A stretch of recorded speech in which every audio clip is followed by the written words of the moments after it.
All active and historical orders placed by users in your brokerage are available in the BO Dashboard Orders widget, filtering orders. Use the filter bar in the Orders widget to narrow down the list based on specific criteria.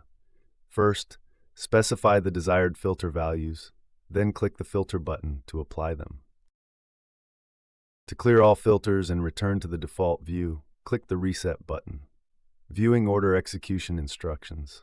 Locate the order and hover over the row. Action buttons will appear. Click the Execution Instructions button. Viewing Order Details.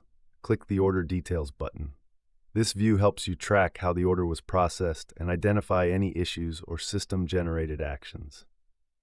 Replacing active orders. Click the Replace Order button in the pop-up window. Review and update the order details as needed. Click Verify to validate the new order. Click Trade to submit the replacement. Replacing an order cancels the original active order and submits a new one with updated parameters.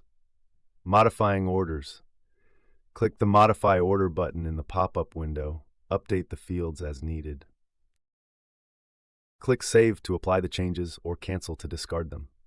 The Modify Order action allows you to change order attributes directly in the back office, without sending any updates to the execution venue or clearinghouse. Canceling orders. You can cancel active orders that have not yet been executed. To cancel an order, click the Cancel button. In the confirmation pop-up, review the order details. Click Cancel Order to confirm.